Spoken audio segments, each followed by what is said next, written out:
Selamat pagi pemirsa, apa kabar Anda pada pagi hari ini? Senang sekali saya Ibnu Fadil dapat menemani Anda di Berita Kaltim hari ini. Sejumlah informasi penting telah kami siapkan untuk Anda dan berikut di antaranya. Sidang penembakan seorang warga yang berlangsung di Pengadilan Negeri Samarinda berlangsung tegang.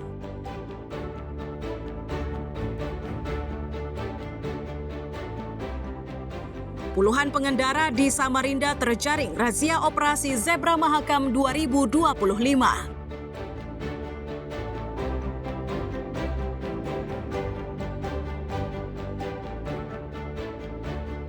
Pemprov Kaltim memastikan 25 organisasi perangkat daerah atau OPD berrapor merah.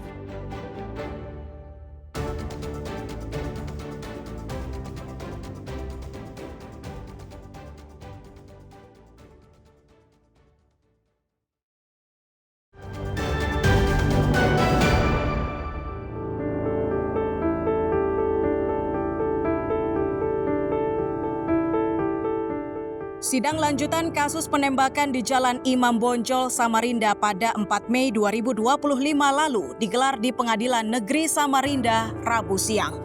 Sepanjang persidangan terjadi perdebatan antara penasihat hukum terdakwa, kuasa hukum korban, dan jaksa penuntut umum. Inti pokok dari perdebatan itu adalah dugaan unsur perencanaan dalam penembakan tersebut. Penasihat hukum terdakwa menilai dari 10 saksi yang dihadirkan oleh jaksa penuntut umum belum terlihat indikasi perencanaan.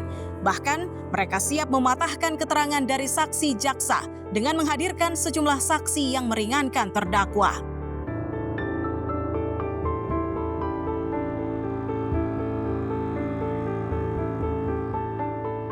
Hari ini kan kesempatan terakhir bagi jaksa untuk menghadirkan saksi.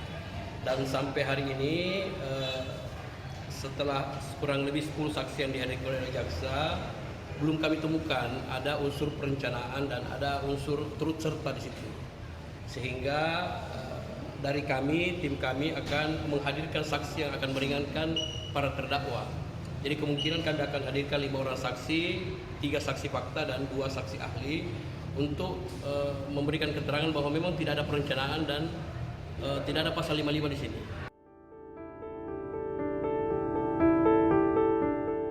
Sementara kuasa hukum korban menilai saksi yang dihadirkan jaksa tidak konsisten. Tim kuasa hukum korban juga menyoroti persoalan senjata api yang digunakan terdakwa untuk menghabisi korban.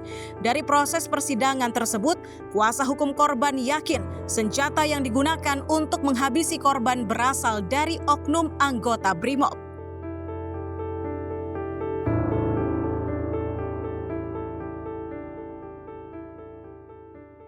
Dalam kesempatan ini kami ingin mengapresiasi majelis hakim dan kemudian anggota hakim yang dengan secara tegas menyampaikan bahwasannya terkait dengan keterangan saksi yang juga tidak konsisten dalam fakta persidangan tadi. Dan ada juga yang penting kami sampaikan bahwasanya majelis hakim dengan tegas menyampaikan bahwasanya terkait dengan oknum anggota BRIMOB yang sudah di PTDH tadi untuk dilakukan proses hukum dengan tegas. Terkait keterlibatan oknum anggota BRIMOB, pihak jaksa penuntut umum masih menunggu hasil penyelidikan dari polisi karena penetapan tersangka bukan kewenangan jaksa.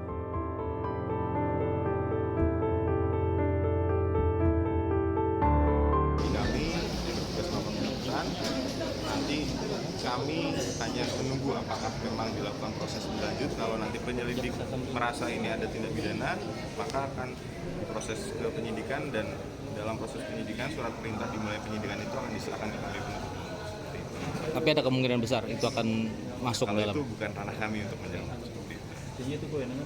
Di kepolisian.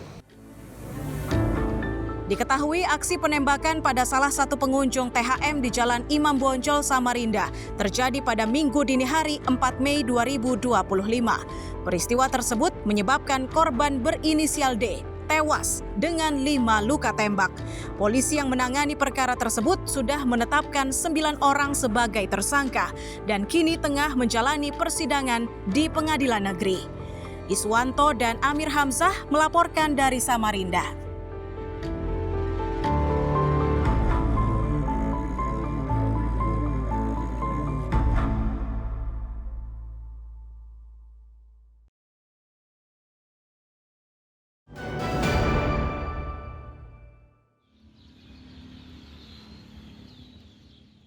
Pemerintah Kabupaten Berau memastikan masih menunda rotasi sejumlah kepala dinas. Alasannya karena seluruh dinas dalam waktu dekat harus membuat laporan keuangan akhir tahun. Dikhawatirkan penetapan kepala dinas yang baru akan mengganggu penyusunan laporan yang dibuat. Meski rotasi kepala dinas tertunda, namun sekretaris daerah memastikan jika sejumlah nama yang akan mengisi jabatan kepala dinas sudah dikantongi. Nantinya setelah nama-nama itu ditetapkan, maka langkah berikutnya adalah mengajukannya ke Badan Kepegawaian Negara atau BKN.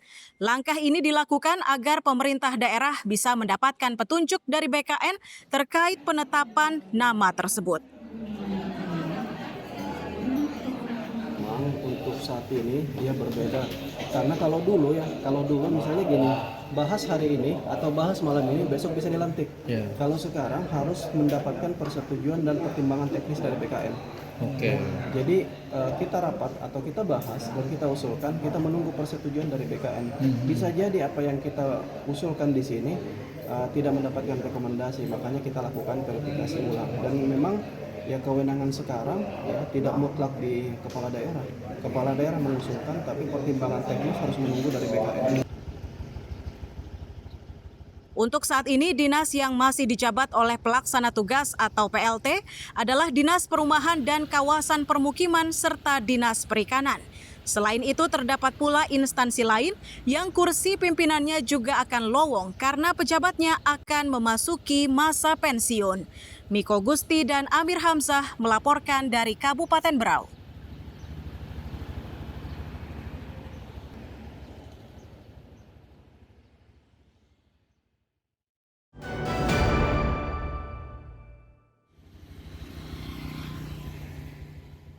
Kejaksaan Negeri Berau hingga Kamis siang masih mendalami perkara dugaan penyelewengan dana desa di tingkat kampung.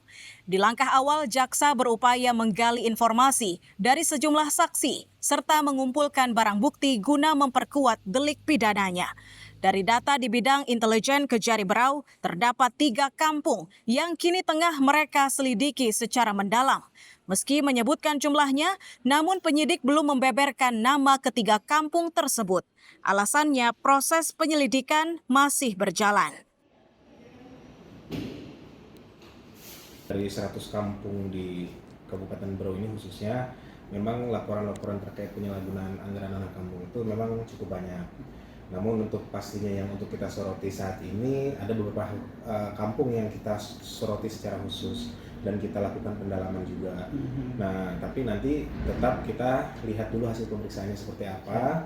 Apakah memang betul-betul kesalahan pengelolaan anggaran dana kampung ini berasal dari niat yang sesungguhnya untuk melakukan tindak pidana korupsi, atau hanya sebagai kesalahan administrasi atau ketidaktahuan dalam pengelolaan anggaran dana kampung. Kalau misalnya yang khusus kami saat ini lakukan pendalaman itu ada sekitar 3 kampung. Untuk mempercepat proses penyelidikan dugaan penyalahgunaan anggaran dana desa ini, Kejari Berau melibatkan inspektorat. Keterlibatannya dinilai penting untuk memudahkan audit dan menentukan potensi kerugian keuangan daerah. Miko Gusti dan Amir Hamzah melaporkan dari Kabupaten Berau.